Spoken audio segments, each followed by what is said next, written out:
Hello, everybody. It's the Historical Gamer once again, and today we're returning to Bombing the Reich, which is a remake of a 1990s Talonsoft game by Matrix Games. It's a Gary Grisby game and puts you in control of the Allied air forces during World War II in the combined bombing offensive against Nazi Germany. Now, in our last video, which was a little while ago, we had talked about how to conduct a bombing raid, a night bombing raid, as the British, and we had looked at sort of our offensive against the German Air Force and its oil facilities. The gameplay is a 1 turn equals 1 day gameplay, but we have progressed a little bit beyond where we were last time. This is turn 9 out of 700. It is August 25th of 1943, and our last episode, I want to say, was about 6 days ago. So I have played some additional days in the game. I've bombed some targets around Paris, in the Low Countries. I haven't launched any deep penetration strikes into Germany yet. I've really been focusing my U.S. bombing offensive, the daylight bombing offensive, in and around the sort of aircraft and ball bearings and oil facilities in and around the Low Countries. I think I also made a strike against Emden and sort of the port facilities and the oil facilities in and around Emden. So that was a German strike, but it was along the coast. Meanwhile, the British Air Force, the Royal Air Force, has been focusing its terror bombing against both Wilhelmshaven, which was the last raid that I launched, and Emden, both coastal targets, that my thought was I will be more effective in destroying those coastal cities than I will deep penetration strikes, again, because we're right on the coast, so the German interceptors will have less real estate to defend their territory and less real estate to intercept the bombers. Additionally, at least historically, from my reading of Max Hastings' Bomber Command book, the additional benefit of attacking coastal cities is the British radar, which is guiding the bombers in, theoretically would have a more well-defined target area.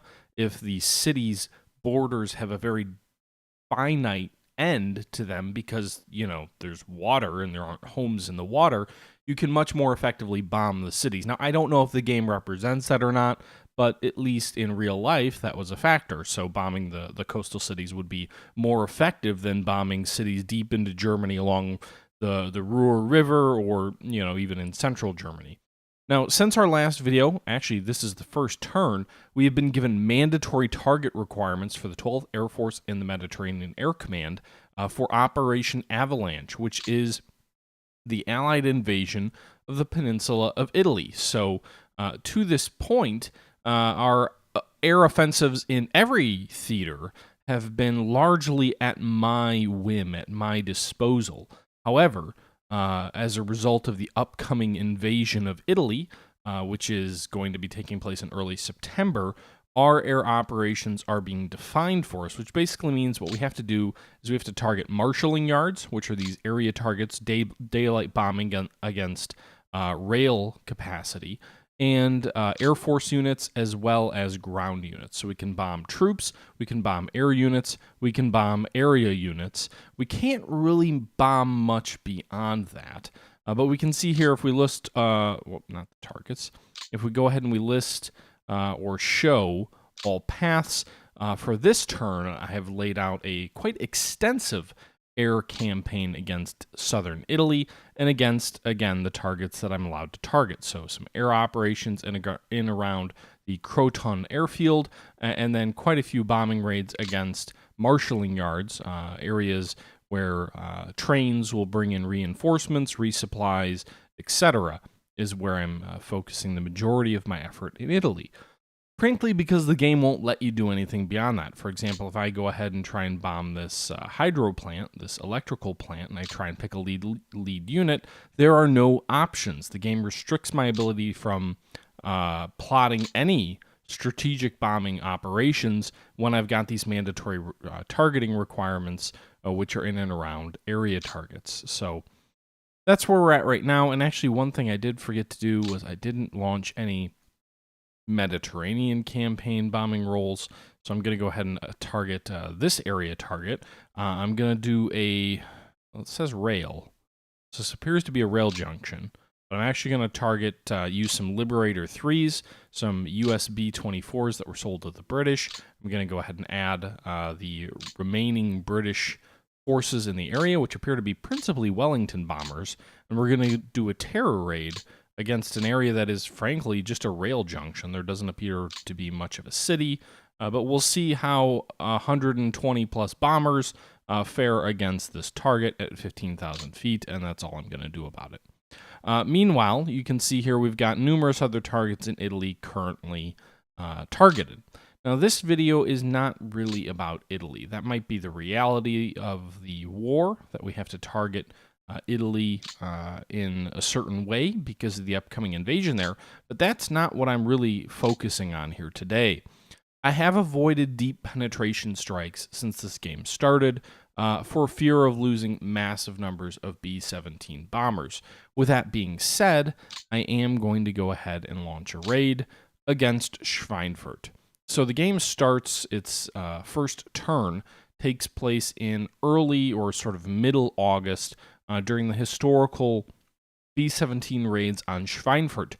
If I look at the campaign summary here, I know I haven't really shown this to you guys, but if we look at the Allied scoring, the way the game rewards victory, our strategic bombing score right now is 1,960 points for strategic bombing, which means attacking essentially critical German industrial targets. That number was 2,300 when the game started, or around there.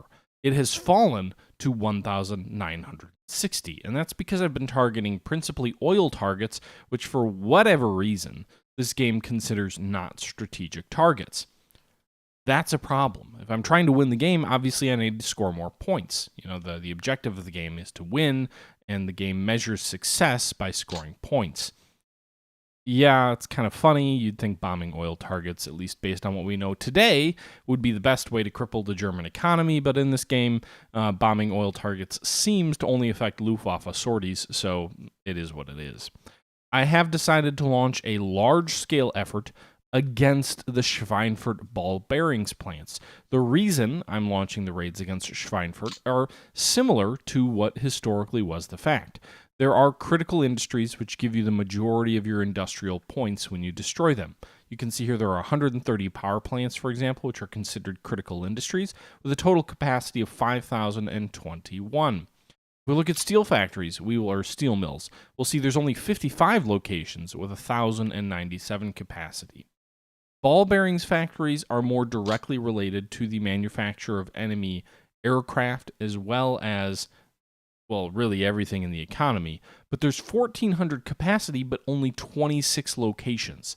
We've damaged 2, one is in and around Paris, but there are 26 locations in the entire map of this game.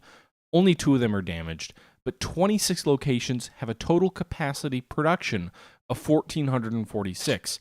That is, unique. Oil capacity is more dispersed. There's 34 locations, 10 are damaged for a total of 2,700 capacity, but it's also not a critical industry. Chemical is a critical industry, but there's a lot more of those locations. There's 48 of them. Aluminum is also a critical industry. There's only 19 of them, but they have less capacity, only 895. So if we actually look across the field, avionics, there's 41 locations, engine factories, there's 32 locations, aircraft facilities, there's 50 locations, rubber, there's 24 locations. At the end of the day, the highest concentration of German industrial output, as far as I can tell, is located in the ball bearings plants. So we are going to do what historically occurred. We are going to launch a series of raids in and around Schweinfurt. I have some 220 bombers attacking the Kugelfischerwerke, which is the largest of the ball bearings plants near Schweinfurt, a capacity of 45.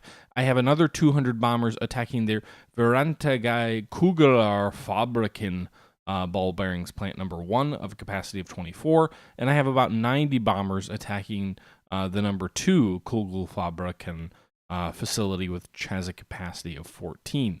So we have 512 B-17s that are going to be launching 3 raids today against the ball bearings plants in Germany. Those ball bearing plants have a capacity of about 83 total output. And again, if we take a look at the, if we go ahead and take a look at the, again, where am I trying to go? We take a look at the ball bearings plants here. Those 89 make up a large percentage of the capacity, not quite 10%, but a substantial amount of the capacity. They're the 3 largest ball bearing plants on the entire map of this game. Now, the problem with that is our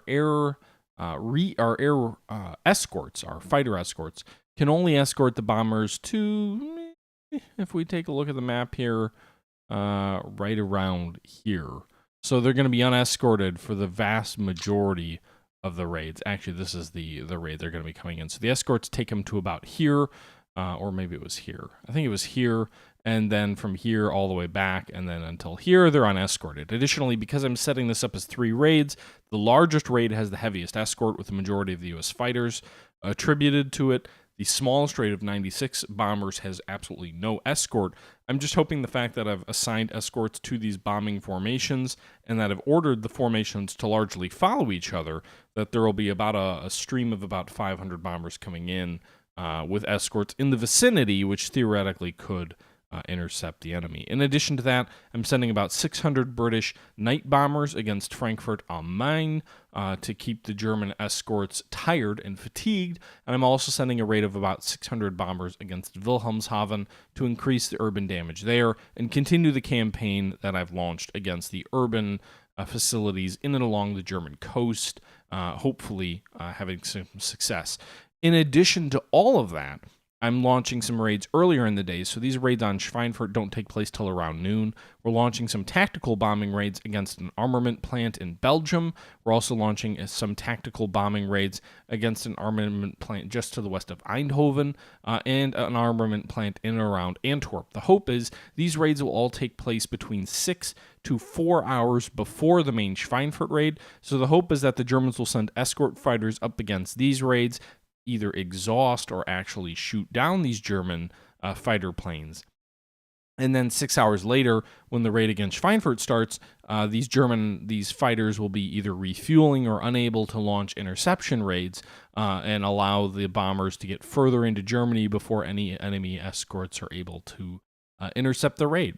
So we'll see how that all works. In addition to those raids, I've also set up a couple of raids against ball bearing plants in and around Paris. So there's actually some large facilities in and around Paris. There is the Ivory Bearing Works near Paris, which I'm not sure how large it is. And then there is the Bois Columbus Bearing Works, which has a capacity of 8. So again, a pretty large factory just to the northwest of Paris. So 2 ball bearings plants in and around Paris, and then the 3 plants near Schweinfurt are the sort of principal effort of our raids. Additionally, there's an armament plant of 14 capacity in Phillips. We've got a ton of Tornado tactical bombers going against the General Motors Auto Works at this location here, which is a capacity of 15. All of those should give us points for industrial production. The question is how many bombers we will lose. One other thing I do want to call out is the B-24 has arrived. Our strategic bombing wings have all been made up of B-17Fs to this point, which have a shorter range. They don't have that sort of well-known nose turret, that automated nose turret. They've just got a 50 cal gun out of the bombardier area. They're all B-17Fs. The B-17G, which is the most well-known version of the B-17, has not yet arrived yet, but the B-24 has begun to arrive. We have about 90 in our pool of aircraft that we could replace bomber formations with, and we have a single bomber group, which has 32 B-24s currently in stock. We also have one of those in Italy, but again, I'm kind of figuring out what I want to do with the B-24. My thought is maybe it makes sense to have the 15th Air Force based out of Italy, or the 12th Air Force, to be principally armed with B-24s, and that way we can have a unified strike. The weird way the game this works is I can't, weird way the game this works. Wow, that was coherent, but hopefully entertaining for you. The weird way this game works is I can't launch a bombing raid with B-24s and B-17s in the same raid. which seems weird because that wasn't how it worked historically, but that seems to be how this game works. So it would make sense to concentrate my B-24s in Italy and my B-17s in Northern Europe, but we'll see how that all plays out. Anyway, I've been rambling for quite some time, and I did want to go ahead, and the purpose of this video was to show you the results. In a little bit more detail, but hopefully without taking too long, we're going to go ahead and do message level 1, campaign speed 4, and we're going to go ahead and start the battles. You can see here these radio activities are bumping up. Not really relevant for us, but if you're playing as the Germans, it gives you an indication of where the effort is going to be located. You can see a lot of effort in Italy, a lot in England. Weather is hindering forming up of B-17s over, or at least some raids over northern England, which is a bit of a concern. We have quite a few strafing raids or sweep raids over some of these southern Italian air bases. Those are still raids we can do as a result of Avalanche. We can still launch strafing raids against these various airfields. And you can see here that we've got Spitfires strafing these airfields, losing some losses to enemy flak, and apparently not doing much damage to the aircraft on the ground, if there are even still enemy aircraft on the ground. You can see here we're losing some of our own attacking aircraft, but nothing's been notified to us that we've destroyed the enemy. We just destroyed an enemy flak gun. We just damaged an enemy aircraft, but you can see we're losing P-40 Warhawks, or as the British called them, Kitty Hawks, flak, on several of these airfields. The Germans have begun and the Italians have begun to move their aircraft out of some of these initial deployment airfields to other airfields, dispersing their aircraft a little bit more, which means, unlike our very first turn where we destroyed almost 200 enemy aircraft largely on the ground by strafing them, it's unlikely we'll see the same level of success at any point in the game. You can see there we just damaged some F-190Fs. So at least that's good, I guess, and we're destroying some of them. But it's unlikely that we're going to see, again, a 200 turn where we wipe out 200 German aircraft on the ground mostly, which was the reality of that last, or of that first turn that we showed you in this game. Meanwhile, you can see these operations are continuing. At the very least, this airfield appears to have quite a few German F-190Fs, which was interesting because I think the F-190F historically was a tactical bomber aircraft more than it was a fighter interceptor. But the Germans have, the way this game works, the Germans literally have no use for tactical bombers. And I don't think the game represents German bombing aircraft. It doesn't represent, Heinkel HE-111s or whatever, or Junkers or Ju-87 Stukas or anything like that. It really only represents German fighter aircraft.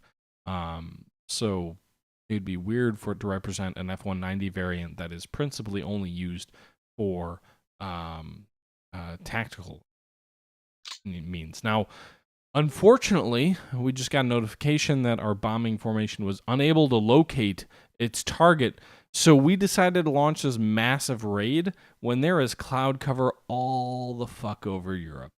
I don't even think it matters. Like, if I told my guys, oh, why don't you bomb over here instead of over here, everything is covered by clouds. So that's going to be a common trend, I think, is our inability to locate the target. And that's hopefully the B-17s can hide in the clouds and not get too badly ravaged by enemy fighters. We'll see how this whole turn plays out. But at least in some of these cases, like the tactical bombers, like the Typhoons, they can at least attack targets of opportunity. And we'll see, again, how this all plays out. Target of opportunity essentially represents the fact that, oh, we can't see our principal target, but hey, we've sighted an enemy radar drone, so let's go ahead and wipe that out at least. So I'm going to go ahead and turn the notifications off, because I think with a cloud cover of 100%, or 12% at 10,000 feet, we'll see how this all plays out. Meanwhile, you can see on the bottom here, we're losing some aircraft. Nothing too extravagant yet, but we've lost 12 aircraft so far by about 6:54 in the morning, now up to 17. The Germans have only lost 5. That's a little bit frustrating. You can see here our tactical bombers are streaming back a large number that must be damaged, because you've got that long stream, although I think also some of those are fighters. Wow, we're up to over 40 aircraft lost. just by 8 o'clock. The bombing raid on Schweinfurt hasn't even started. The Germans have lost 20 aircraft. The Allies have already lost over 40. I presume the majority of those are B-26s and B-25s, which I ordered to launch raids into the Low Countries. Those bomber aircraft, while useful in tactical raids, are basically cannon fodder for German fighter aircraft. The B-17, there's this whole sort of story and history around, oh my goodness, these aircraft weren't able to effectively defend themselves against German fighters. But on the flip side of that, frankly, they had a tremendous ability to take large amounts of damage. They weren't cannon fodder by any means, whereas the B-24s, the B-24 because it had a fuel line through its bomb bay. But the B-25s and B-26 tactical bombers were much more so unable to defend themselves. Now, the difference was historically, the Allies really didn't send them on bombing raids deep into Germany, unlike the B-17, because they recognized the limitation of those aircraft. I'm using them in a little bit more of a forward role, which means we're losing a shit ton of aircraft. We're already up to 60 aircrafts lost. The Germans have at least lost 29, which I guess is a good thing. In Italy, I have my B-17s bombing a German infantry division in the south, mainly because I don't have enough fighter escort to cover them into the north with all the other raids on the rail lines. I kind of figured it'd be a waste to take B-17s and have them bomb a rail dump. Meanwhile, you can see here we've actually inflicted over 40 casualties on German aircraft, and this is a B-24 raid taking off over Sicily that you saw that kind of weird or different-looking graphic. Meanwhile, we're up to 1,400 hours. The Schweinfurt raid is occurring. I think we actually, I guess I should have had the message levels on so we could see here, but we made it through there without too much. It's not like we lost 40 aircraft on the approach to Schweinfurt, which kind of makes me think we may have actually caught the Germans off guard. We've got German fighter aircraft all around the bombing raids, but they're not intercepting yet. So I think we may have actually caused the German fighters a little bit of a surprise, where they had to raise up and intercept these tactical bombers, and then they were refueling when the B-17s came through. That's my hope anyway. That's what I'm going to tell myself. I don't care what you watching say. I'm going to believe that that is in fact true, and we'll only find out after the fact if my statement is in fact true. You can see the numbers are increasing a little bit. Our B-17s are bombing the targets. I'm not sure if the cloud covers over Schweinfurt or not. If we go ahead and click that button, it looks like there's cloud cover, 75% at about 12,000 feet. So I don't imagine we're going to hit these targets and do really any meaningful amount of damage, but we're certainly probably going to lose quite a few bombers. So we'll see. I sent my tactical bombers in at 15,000 feet. I sent my strategic bombers, the B-17s, in at 18,000 feet to get a little bit above the flak. Hopefully, the cloud cover prevents the German flak from ravaging our B-17s too much, but we'll see how this all plays out here. Meanwhile, even though we have the speed set to 4 and no notifications, there's a lot going on down here with the German fighters intercepting them. You can see we just lost 8 aircraft. I'm assuming they're all B-17s. There was a 9th that was just lost. No, we're now over 8 aircraft lost. So the Germans are definitely intercepting our B-17s and doing some damage. We'll see how this all plays out. Hopefully I don't lose 60 aircraft like the historical raids on Schweinfurt, especially given the weather is so freaking terrible that I don't think I probably did much in the way of any damage. Oh my God, over 100. So we just lost 19 more aircraft since the last comment that I had. Oh, fuck. At least in the event of the historical raid on Schweinfurt, I know there's sort of this stereotype description that goes on about these raids of, oh, they really didn't amount to anything. But there's an interesting book out there about how the Allies won, and it does make some a little bit counter, not intuitive, but it makes the claim, at least according to those who I know who have read it, that the Allies actually, their bombing raids, despite the fact that they lost a large number of men, even the bombing raids against Schweinfurt, the amount of damage, the amount of effort the Germans had to expend defending these targets actually meant that even in the disastrous months of the war when they were losing 30 or 40 or 50 strategic bombers hitting targets in Schweinfurt, the damage that was being done was so great that it if the Allies had perfect information, they would have known to continue doing those raids. Unfortunately, I think my B-17s may have completely missed the targets as well. So flying up and losing 60 bombers and doing no damage probably won't fit that historical analysis. Again, the interesting thing is when you look at a lot of those books, whether it's Bomber Command, whether it's 98th, whether it's How the Allies Won, a lot of those books have come out staggered across the years. And also, when you make a game, you have to make decisions on what narrative you accept. Do you accept the narrative of the bombers and the bombed, which has a much less appealing view of the Allies' bombing campaign against Germany? Do you accept the view of Masters of the Air, which makes the claim that the bombing campaign had very little impact until it shifted its focus to oil and marshalling yards? Do you accept the analysis of Bomber Command, which made the claim that the marshalling yards were kind of a needle in the haystack there, or just a sheer volume of them was not really feasible, but once they targeted the oil facilities, that's when the bombing campaign made a real impact? Do you accept the arguments of how the war was won, which makes the claim that even when the war was going poorly, you had a large amount of success and value that was pulled out of those campaigns and those raids, even if their losses were extraordinarily heavy? When you're making a game like this, you have to make some of those design decisions, and I always wonder about that. What did Gary Grisby look at when he tried to decide how effective the bombing could be, what the important targets were, what should be strategic, what shouldn't? And then also, once you make those decisions, you've got to make refinements for the fact that, hey, this is a game at the end of the day. So there are going to be compromises that are made because of that. Meanwhile, we've got a large number of German interceptors coming in on our bombers attacking Frankfurt am Main. We've also got bombers going in on Wilhelmshaven. I did stagger the raids as well. They have a 30-minute difference in their departure times. So hopefully the German interceptors are caught between the two raids and not knowing exactly where to commit. In addition to that, I launched some radar countermeasure aircraft in toward targets or in and around Kassel and also central Germany, hopefully to divert German aircraft further than that. You can see here there are aircraft that are flying back, which I believe are my RCM aircraft, but there's also German fighters in central Germany that haven't, these guys up here haven't intercepted the bombers to the south in Frankfurt, and then the bombers in and around Wilhelmshaven seem to be avoiding at least the majority of the German fighter aircraft.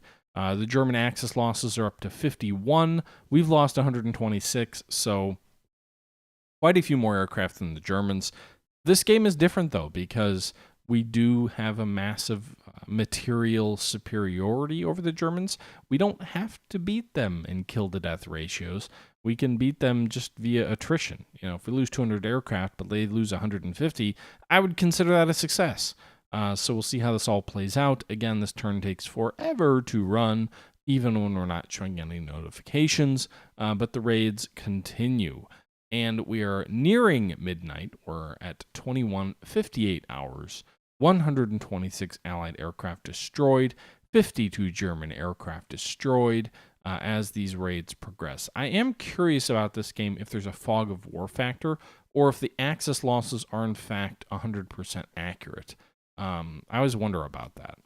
What I will also say is with all those raids that we had going on against Germany, I had a raid of two 200 bomber raids and a 90 bomber raid against Schweinfurt for a total of around 512 B-17Fs.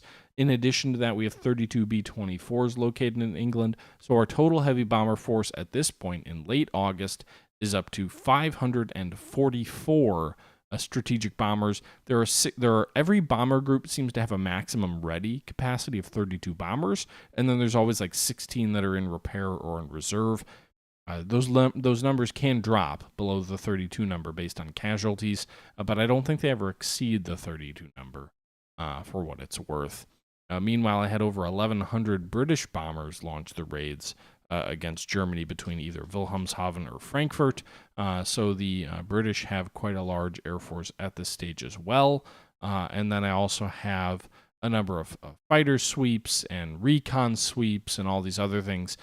In the meantime, also, I know some of you have been giving me advice on how do you actually, keep up the pressure on Germany to have the most effective raids possible. I have been launching interdiction strikes, fighter sweeps, small bombing raids against various targets to try and keep the German aircraft being forced to scramble against these raids, even if they're not main efforts. If the German pilots have to run into their aircraft, jump in the crate, take off, that does create fatigue, which this game does measure as well. So you can see here we just crossed the 130 mark on casualties, and we're almost to the midnight period, so this turn should be just about over on August 25th of 1943.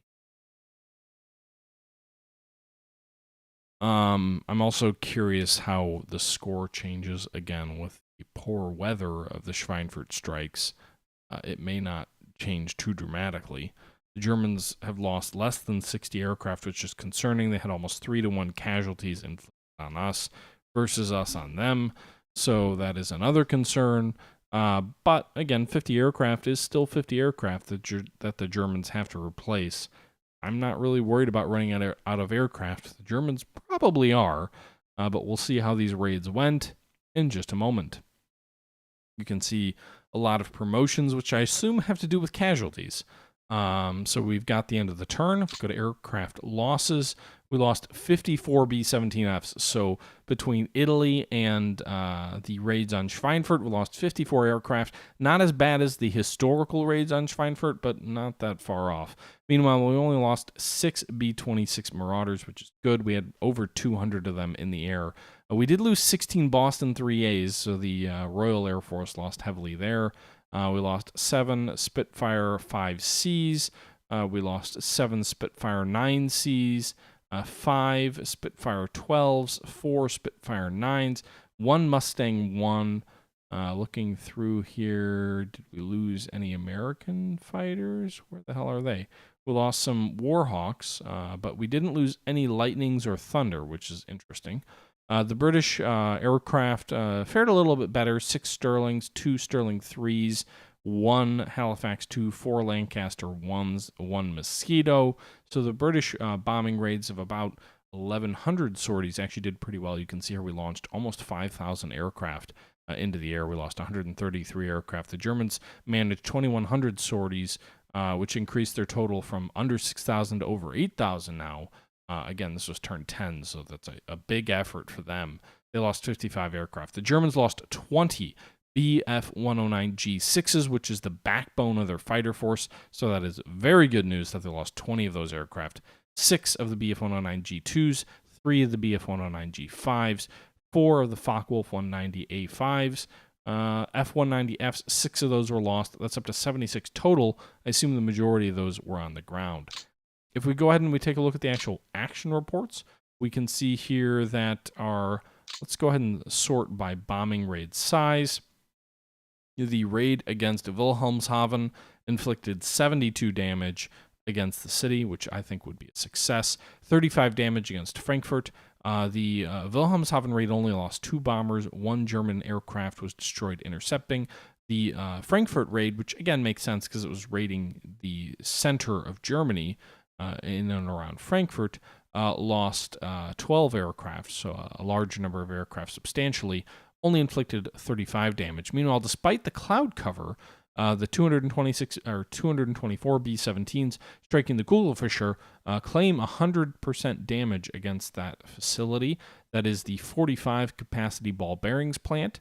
Meanwhile, and losing 31 B-17s doing that, so that's better than 10%. That's a huge loss. Meanwhile, the 192 B-17s, which attacked Varangati 1, did a lot less damage. They only did 6 damage against this facility, which has a capacity of 24, so that is disappointing, to say the least.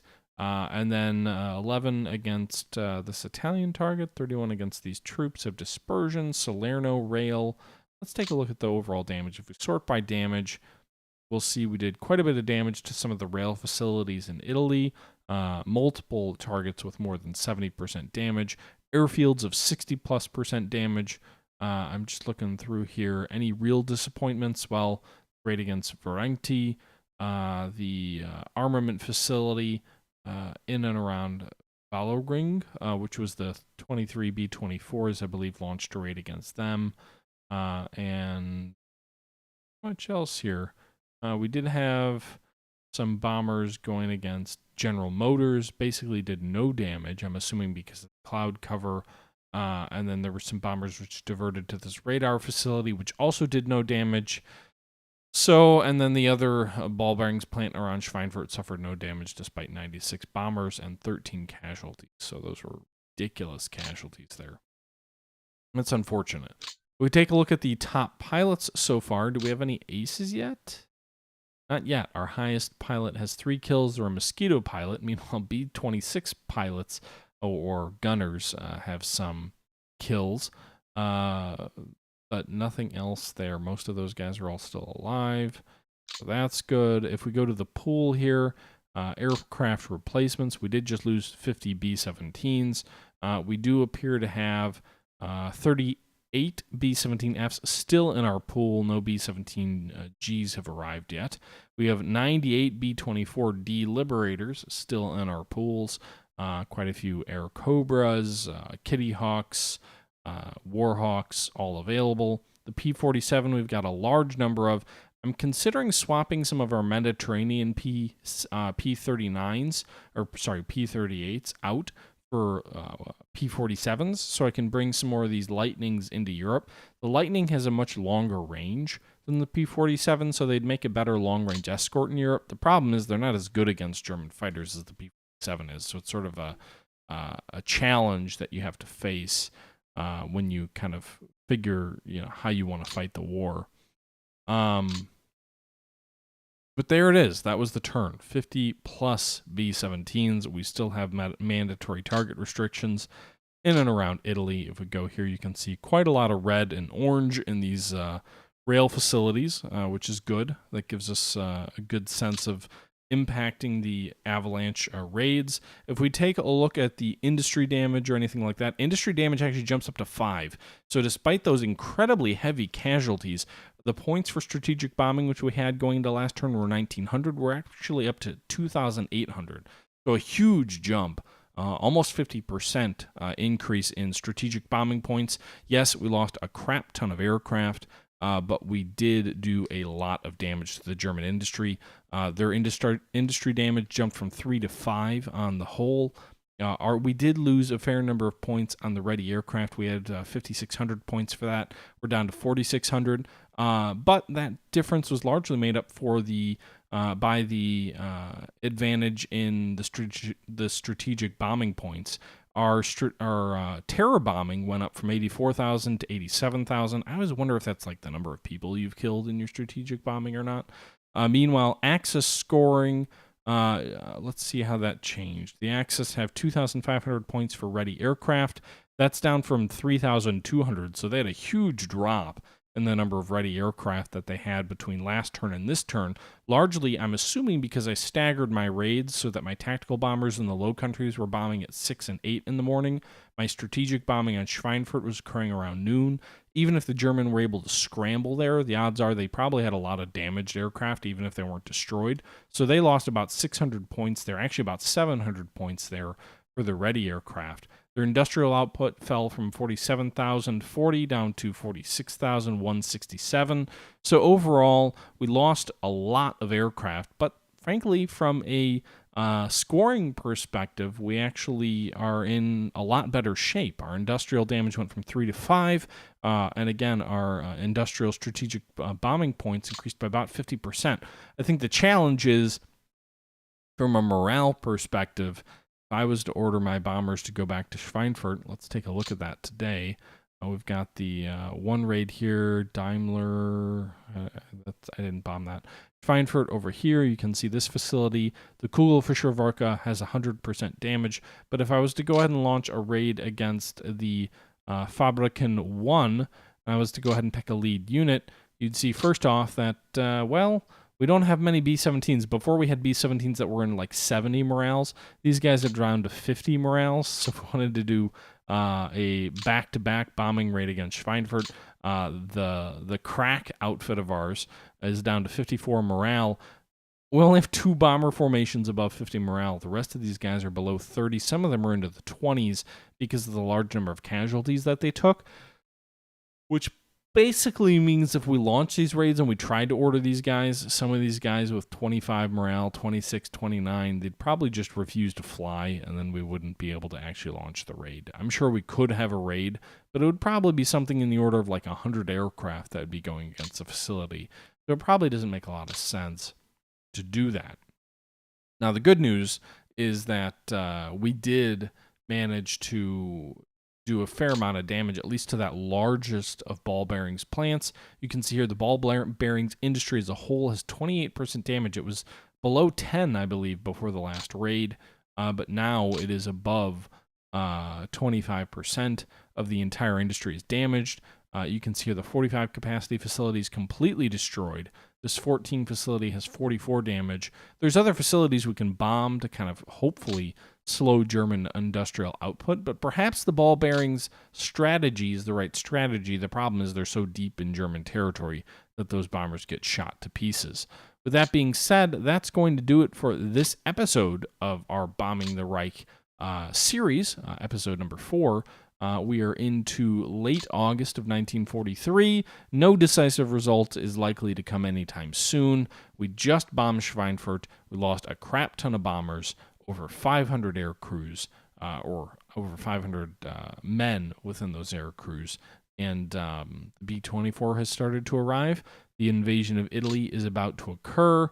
You can see here we did quite a bit of damage. As I mentioned, the 29th Panzer Grenadier Truppe has suffered quite a bit of disruption from some raids against it, while various rail facilities in southern Italy have also been damaged.